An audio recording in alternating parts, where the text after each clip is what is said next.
pain removes the facade of, oh, it's great. You know, isn't my life wonderful? And I'll post this and I'll look like that. And then it forces us to reckon with what is true. And in some way, the name of this podcast could chaos and suffering ultimately liberate? You know, the Dharma of Harriet is someone who could give us a strength. Like, we're going to get through the battle. We've won this battle before. We've been at this moment before. We've experienced this before. And also this incredible courage to not abandon each other. Harriet Tubman was always in contact with a higher power. Talked about it their whole life.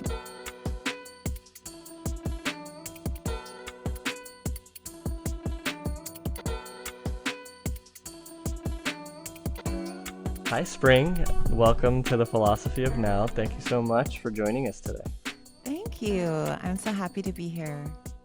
You know, before we get into a conversation, what we like to do on this show is kind of get our mindset in the right place, kind of create an atmosphere and environment where, the student or the listener, the person asking the questions is in a mindset of seeking, and really curious and really introspecting and reflecting during this conversation, really in a meditative state within this dialogue. And because we're doing this virtually, it might be more difficult to create that physical environment, but at least the least we could do is create that mental environment. So what we like to do is kind of do a little prayer from my end, to get us on that mindset. And if you'd like to share maybe a quote or a prayer from your end afterwards, you don't have to, but if you would like to, then we can do that as well. Om Purnamada Purnamidam Purnat Purnamudachyate Purnasya Purnamadaya Purnameva Vashishyate. Om Shanti Shanti Shanti. Beautiful. And I'll just offer Om Mani Padme Hum, the mantra of great compassion. All right. Okay, why don't we start with talking about a little bit about yourself. How did you come to doing what you're doing today? How did you get on your own spiritual path? What was the beginning for you? I know a lot of times answering this question is a little weird because it's like, oh, we're always on a spiritual path. And sometimes I end up talking to people and it's like, well, you don't really know until you look back and you realize it was all meant to be, or certain pieces put together.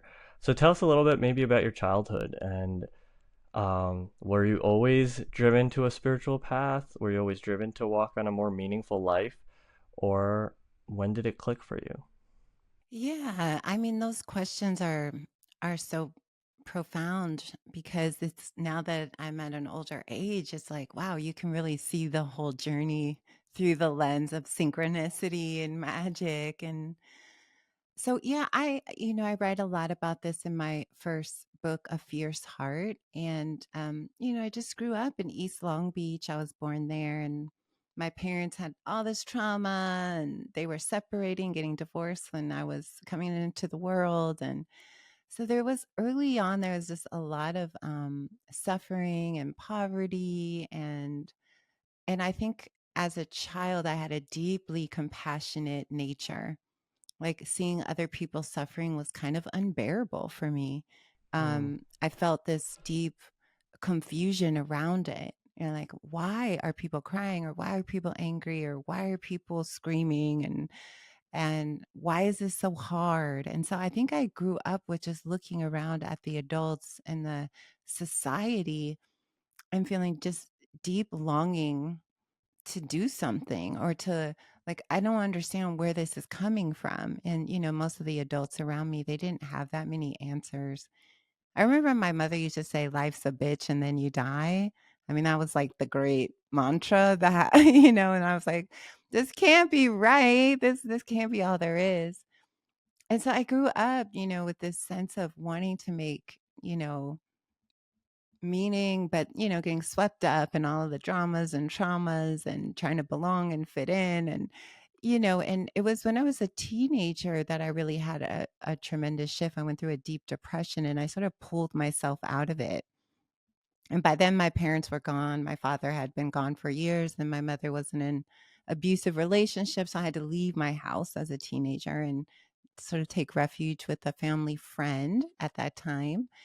And it was there that I started to go to this New Thought church in LA and learn how to meditate and think about a life of service. But I remember every time I would go there, it was like these memories. I would feel that, oh, right, I'm a spiritual person. Like that would be like it was dawning on me, but I didn't really know what that was like. And so then I'll tell you, I had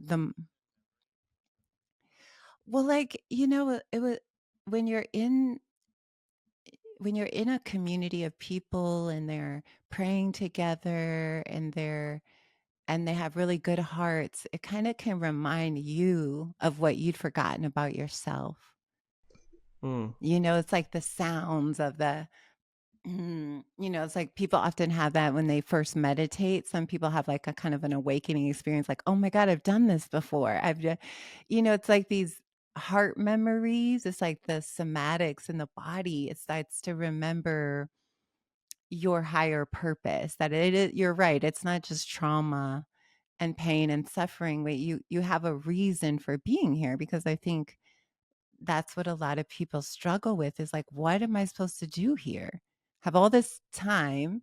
I mean, I think that's what a lot of anguish that I had was like, feeling that lost feeling, like, where do I belong? What am I supposed to be doing? And when you're very sensitive and you have this big heart, you don't know where that fits in.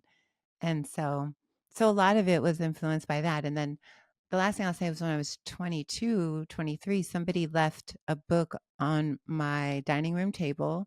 It was Paramahasa Yogananda, founder of Self-Realization Fellowship, Man's Eternal Quest. And I remember taking that book into my bathtub, and the first time I'd read something like that, Yeah. although I had been going to Siddha Yoga in Oakland. So I had been exposing myself to all these philosophies, but it was that book about meditation.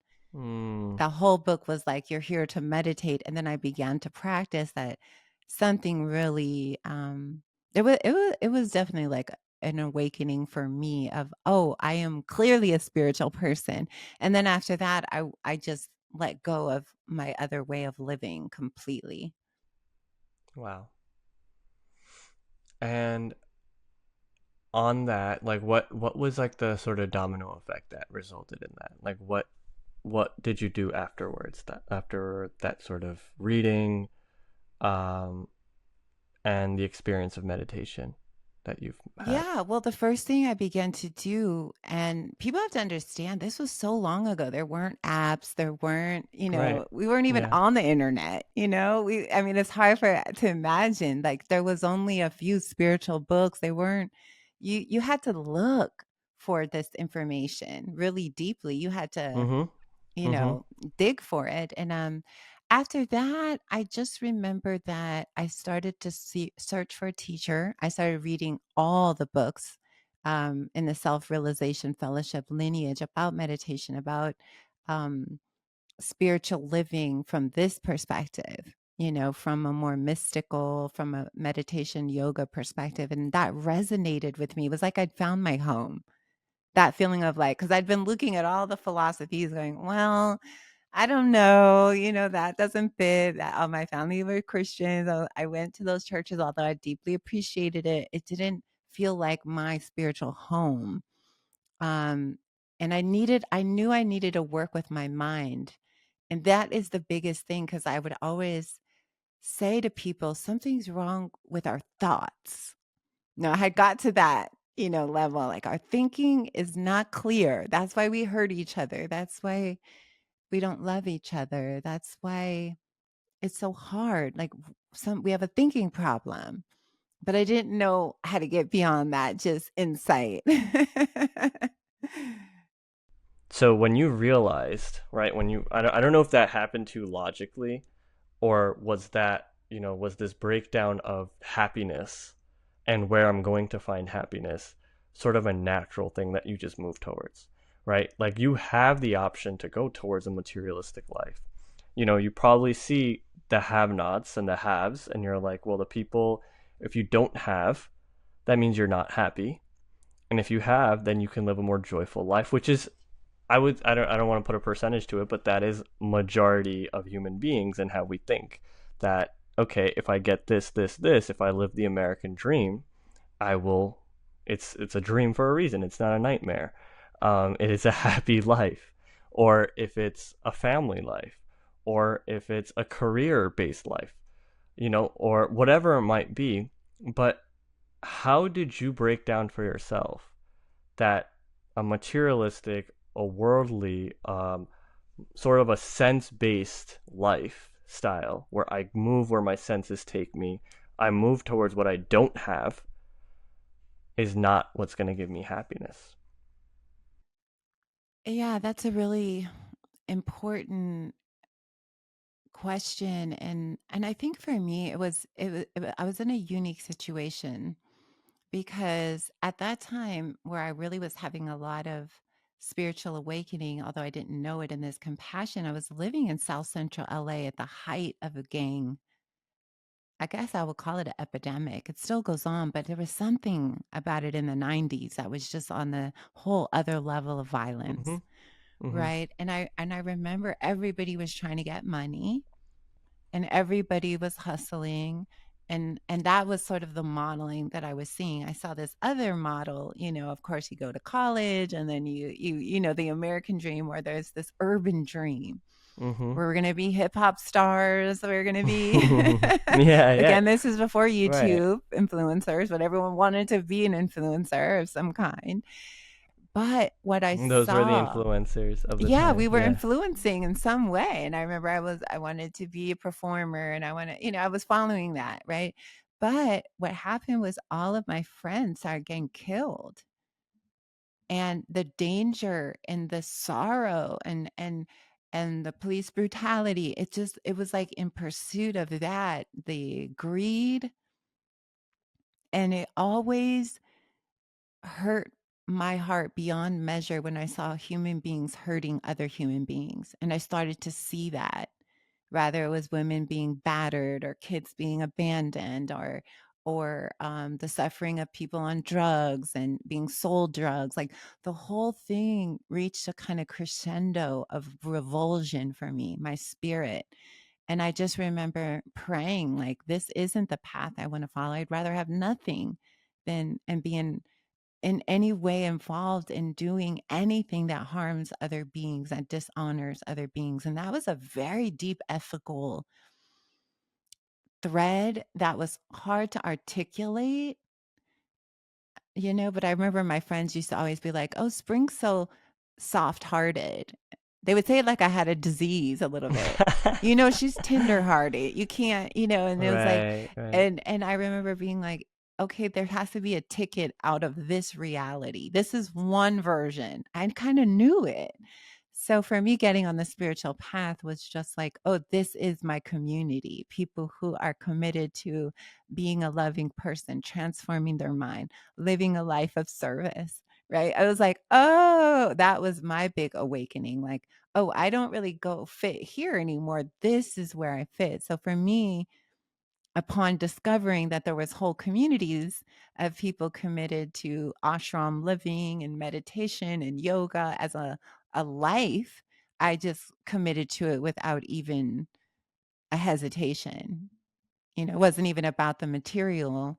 It was more about joining a group that was committed to healing themselves so that we could learn how to love each other. Nothing mattered to me but that. Did you see it as a healing from what you have been through, or did you see it as this is who I am? I am that tender person, and this is sort of my community. I get along with these people more. Like where, or was it a combination of both? It was a combination. I thought, "Oh my gosh, I have so many things have happened to me. I've witnessed so much. I just need to be still." And I need to it was like I knew that. As a young person, I used to go on retreats, silent Vipassana meditation retreats for months, and people were and I could do it, and I loved it, and it was hard, but I needed to sit with the stories. I needed to sit with the heartbreak. I needed to sit with what I had witnessed, what I had lost. I knew intuitively that by doing that, I was restoring something. And then being in a community of other like-minded people provided a kind of backdrop of faith for me. Mm, wow. Speaking of like having to deal with the loss, and you said earlier being, having compassion and gratitude for your suffering. What do you mean by that? What do you mean by having compassion and gratitude for your suffering? That's you like you we see how that is such a weird thing to say for like a person who may be coming from the outside. Yeah. Right? I Yeah. absolutely who everyone is trying to get away from feeling suffering, and we think suffering if we're feeling suffering that something is, really wrong instead of like suffering being a sacred doorway, right? It's like something is wrong when we're feeling that. And it's like we have to pause. When we're feeling suffering is when we get on our knees, is when we pray, it's when we seek.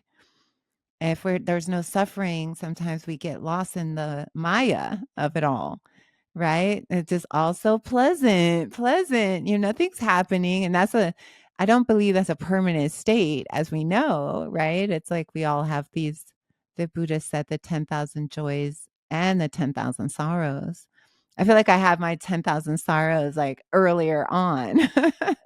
And then that led me to I appreciate it because it led me to being such an intense seeker.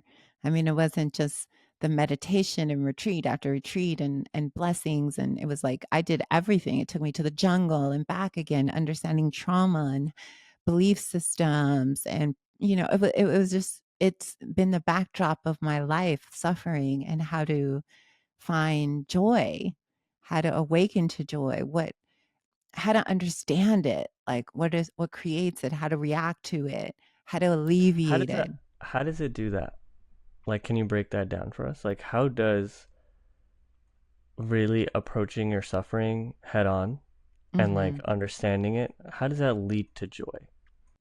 Well, for I only can really talk about it from my own perspective, but I've seen this across others, is that when we go through a depression or some kind of suffering, or and we're willing to open to it, right? It's like at that moment, our stories start to be questioned, our stories about who we are, right? Because a lot of them are we're imitating other people. Like, we're living a life that's not really authentic to us. We're living that life where we're being swept up, right? And then maybe a corporate job, or maybe forced into a marriage, or we're living a life that really doesn't feel aligned for the deeper part of ourselves.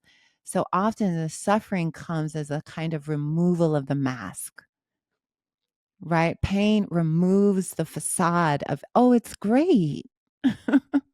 Isn't my life wonderful? And I'll post this and I'll look like that. And then it forces us to reckon with what is true. Like, actually, I'm pretending. And I think living in America with the North Americans, there's just, we pretend because we feel ashamed for suffering because we have so much, or we're given so much, or we're all supposed to be so happy.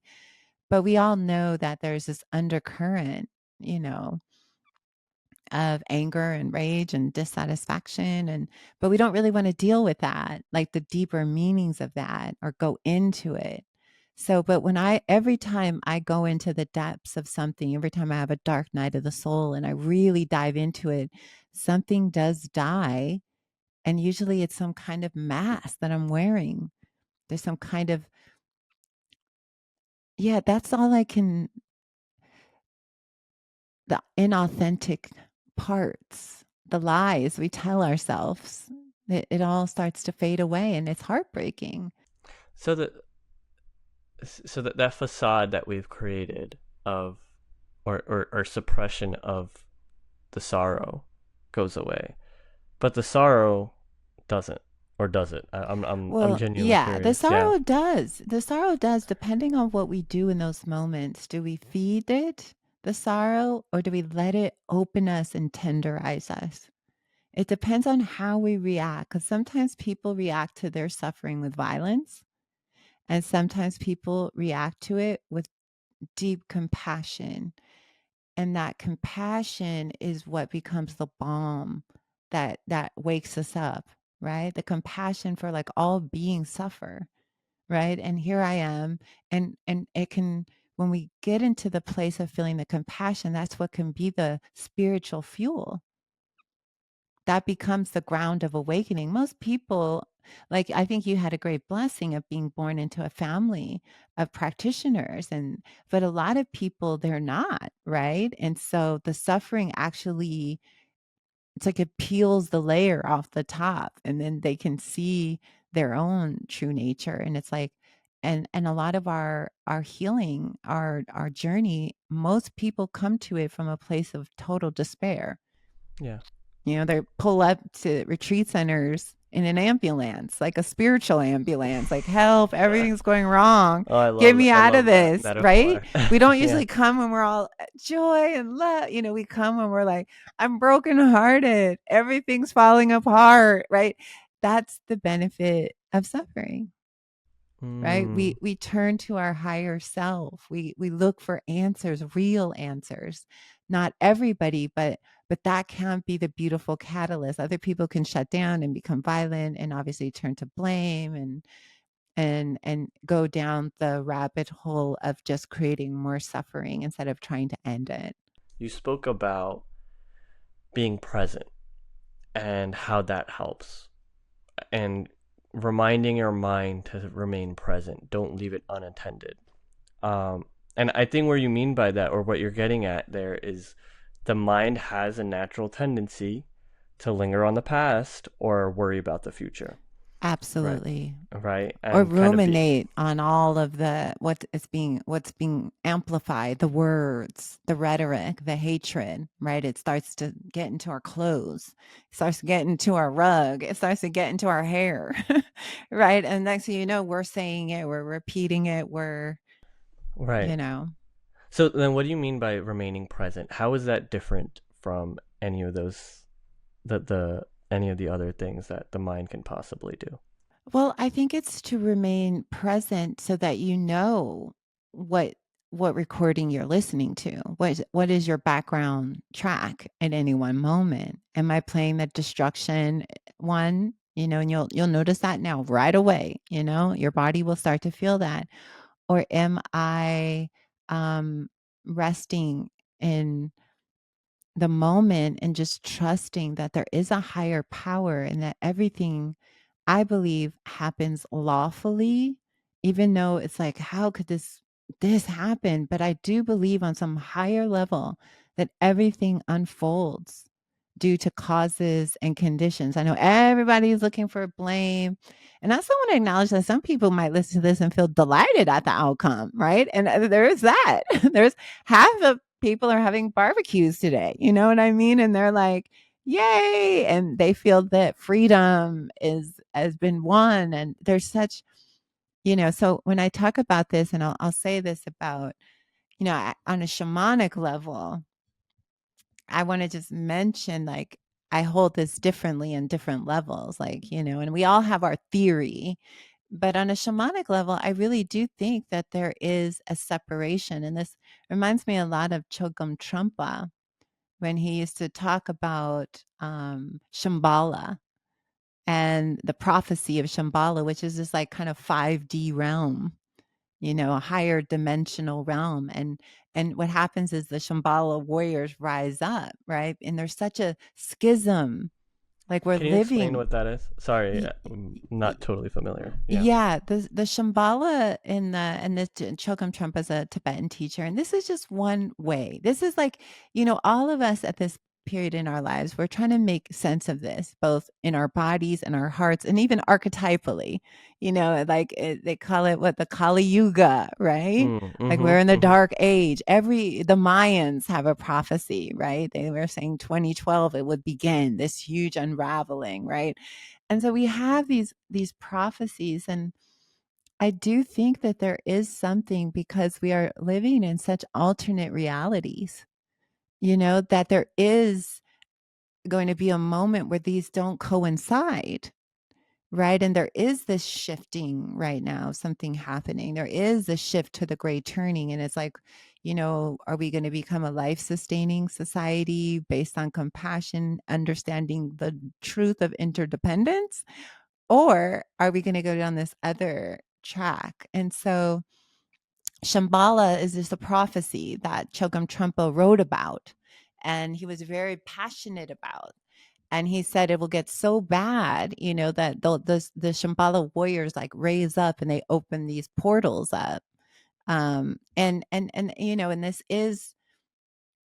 this is a moment of something very powerful. And it's like, are we going to live with compassion, or are we going to live in hatred? And this will be the bottom line coming up here. Laws, are they compassionate? Are they filled with hatred? And so the Shambhala, I'm just trying to use that in amongst other prophecies. Like that's a Tibetan prophecy, right? Then there's all these other prophecies that foretell, the Native Americans foretell of this time, right? And they call them the rainbow warriors that will rise up, right? That's like a Lakota one. And so there's all this. So again, the suffering can kind of be the pressure cooker. Mm. Right? Like you need the Coming back to that. villain in the Yeah. story. Yeah, it's like the pressure on the rocks makes the diamond, right? It's like if we don't have this full on suffering amplified, we don't look for the exit, and in looking for the exit, we find our power. Like something like that. So, I don't know why that's just all coming through right now, but and it's I really do believe that that's what we're going to experience, is such an intense suffering, you know? I mean, in some sense, going back to the suffering conversation, it makes, to your point earlier about it, where it's a gift. It's not a curse. It is a gift to be suffering in some sense, even though it feels terrible in the moment. And even after saying this right now and explaining to you, I do not want to, I'm not asking the universe for suffering right now, but it is a moment for us to recognize that, hey, there's a calling. In fact, I know even in like, I know we're going into sort of mythological or like metaphysical thinking here, but like, why not? Where there's the Hindu belief system of where in the Bhagavad Gita, right, the spiritual text, where Krishna Yes. says to Arjuna, who, that when does divinity come or when does that manifest? He says, but the first word is not, it's not that, oh, when there's bad people. It's actually, the first thing is paritranaya sadhunam vinashaya dushkritam. So when there is a constant effort by the sadhus or the sages or the good and the good warriors, when there's that consistent effort from them to overcome the evil and negativity in the world, I come to help them. That is when that light comes. So in some sense, it's like when there's that recognition of, yeah, I need to keep fighting, that this doesn't mean I've lost. This means I need to keep trying, and then the light will come. um, I think that's a very hopeful and positive way of looking at a time where people are feeling polarized or marginalized. Um, yeah, no, thank Yeah, you for and also, that. I thank you for bringing up the Bhagavad Gita. I mean, the Gita is it's a battle, right? And there, Arjuna is facing his relatives, right? Going, are you asking me to fight them? Are you asking me? And I see this in my own family, like a sister of mine, has gone totally. I mean, if you would have told us that, is probably at some rally today, excited and with, it's like, okay, okay, okay. So there's a lot of, I think what we're going to discover is that our inner liberation practice, just like when, in the text it says when all of these sages and siddhas and benevolent, compassionate hearted beings and the gods and goddesses come together, that and evoke the light of will come, right? And I think that that only happens when it gets to the threshold. It has to be at a certain, otherwise we're all just chilling out in our own lives, like, "Oh, it's not that bad. Oh, okay." We block out how bad samsara can be, right? We carve our little niche, it's still a prison cell, but we decorate it and we're like, "It's comfortable," right? But now many of us will who have this deep heart, that it will just open. They'll be catalyzed to move in a different way on behalf of all beings, right? It'll this is so so in some way the name of this podcast could chaos and suffering ultimately liberate, and in systems theory, studying systems theory and deep ecology so many years with Joanna Macy, they've studied that when a system is right about to break down, it goes into utter chaos. That's a part. You can look at any system right before, right? All of a sudden, all the wire, everything goes into chaos. So there is something breaking down. And that's on the inner level and the outer level, because as we know, there's no duality really, right? As above as below, and inner and outer, and it's all working together. So it's an interesting time to be alive and to practice. I want to talk a little bit about your work.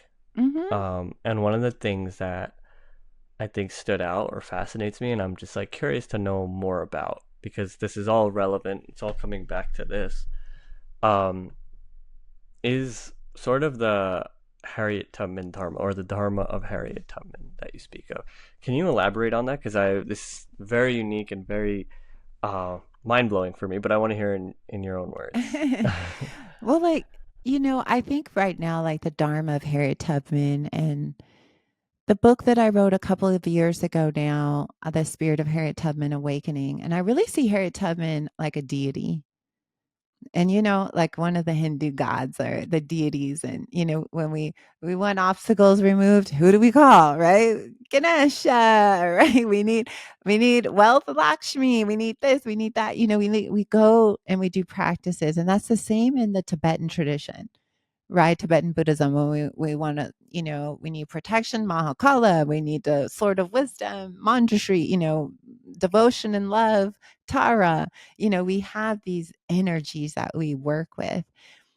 And I feel like that Harriet Tubman is particularly powerful for right now, because Harriet Tubman has been through this, was born a slave and was on the conductor on the Underground Railroad, and fought in the Civil War and fought for voting rights, and is a powerful spirit that is sort of almost like a prophet in a way.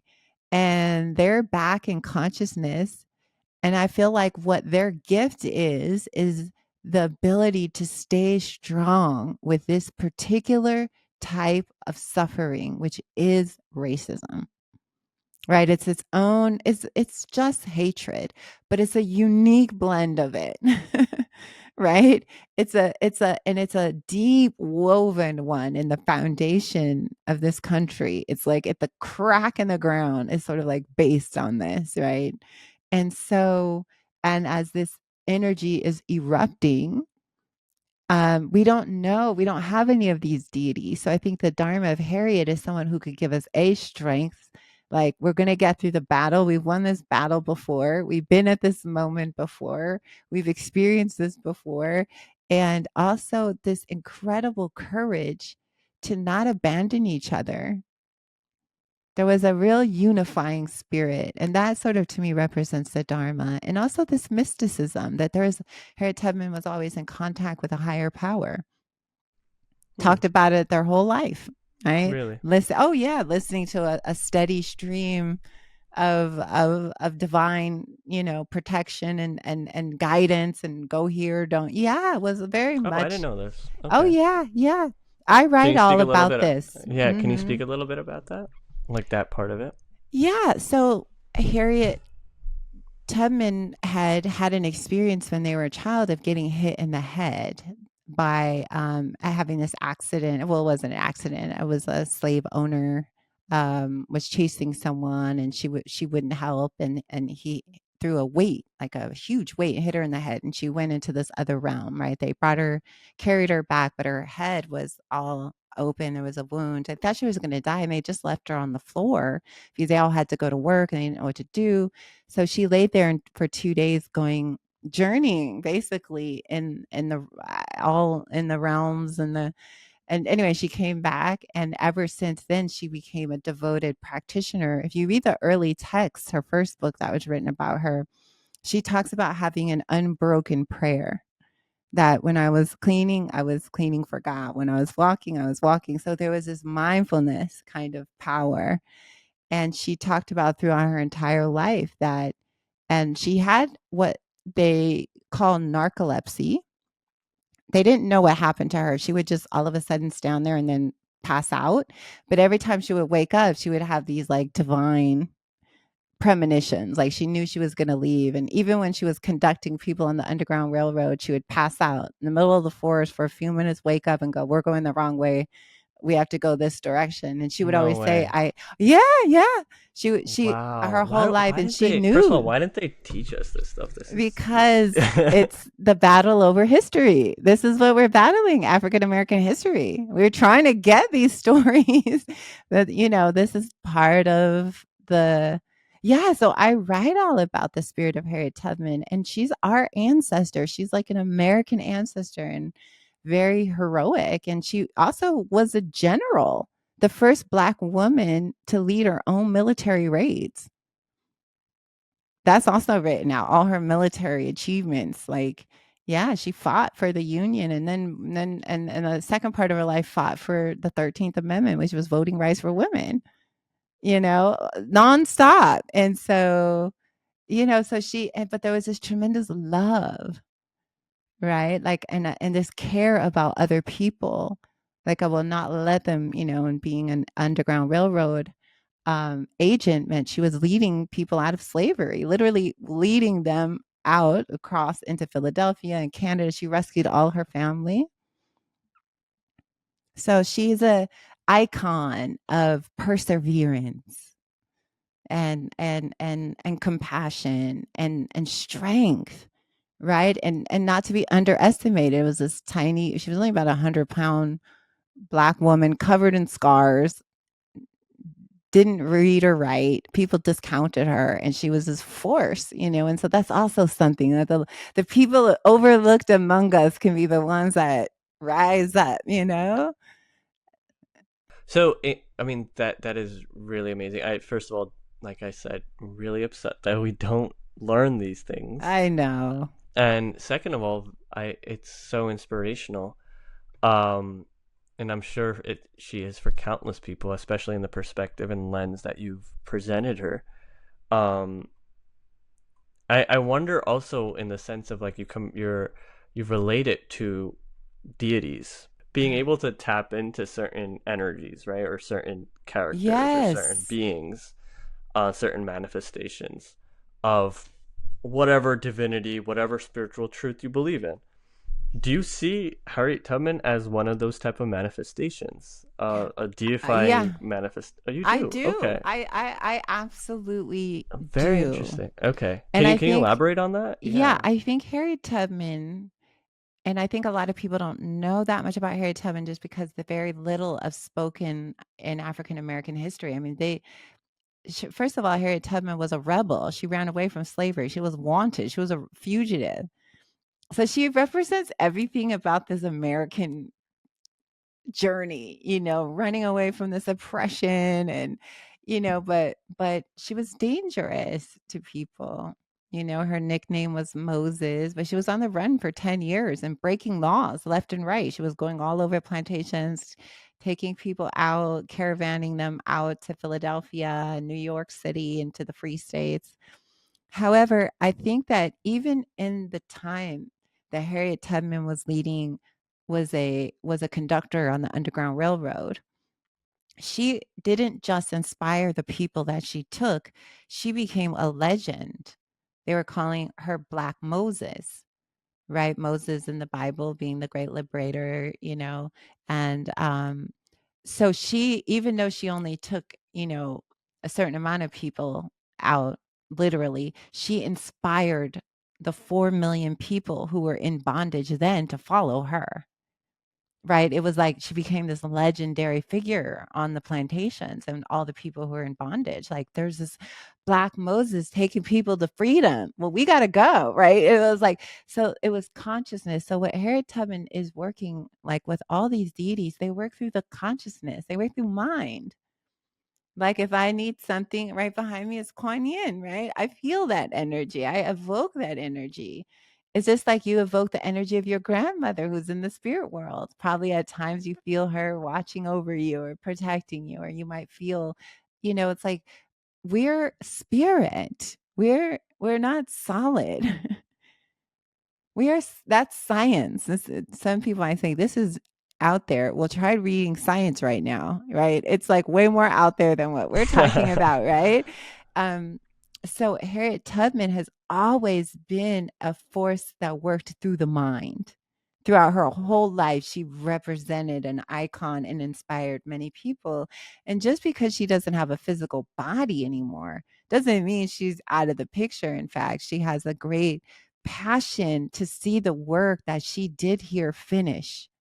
And I feel like she's back because of this current administration is so reminiscent of the times of the 1860s and 1850s, right up to the Civil War.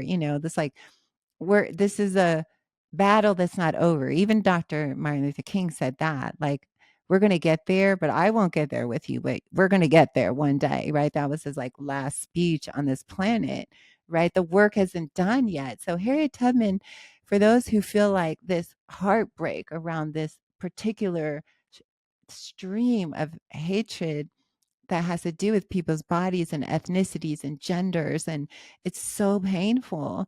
They can call on Harriet Tubman, and I swear she gives you a great source of courage. She, to me, is a deity. Like, she's like an emanation of Moses, I believe, and that's what I write. I write that through our conversation. She was like, I've been called Moses for 5,000 lifetimes. I go where I'm Oh, needed. Yeah. she says that. Mhm. It's Oh, like kind of wow. like a bodhisattva in the Buddhist Mm. tradition, one who takes birth over and over, right? And they shapeshift. This life I'll be an Indian woman. This life I'll be a black slave. This life I'll be a child. This life I'll be a neuroscience. They go to turn the wheel of truth. I want to come, I think, naturally to the one question. I feel like we've understood your background. We understood the concept of suffering and pain and the modern times that we live in, and how that all comes together for us as we journey on our own spiritual paths, coming together with your work and how you inspire and how we call on other spirits and other energies to really ground us in our journey of staying in the present moment and our journey in staying in the now. So, with that, speaking of the now, I want to ask you, what is your philosophy of now? And again, to repeat that, what that means for us here is, what is that one philosophy? What is that life mantra that keeps you in the present, in the now, not in the past, not in the future, but keeps you grounded? And as you said, being in the now is so important for not only this time, but for any time while we're walking on our path, while we're walking on our spiritual journey. It's what becomes our best friend. So, what is your life mantra that keeps you in the now? What's your philosophy of now? Yeah, that's such, I say it all the time. I used to write it all the time. I wrote a chapter in one of my books, and it seems like such a cliche in a way, but my philosophy of now is really love is the answer. And sometimes people used to ask me to answer to what? And I would say, if you think about it, to all life's questions. Like, how could I love this moment? How could I love how can I, yeah, that like love is the answer to everything. It's the only response that I have that makes sense. I can't respond with violence anymore, not internally or externally. Thank you so much. I'm gonna thank you once again for coming today. Thank you. I'm so glad It, we got to do it.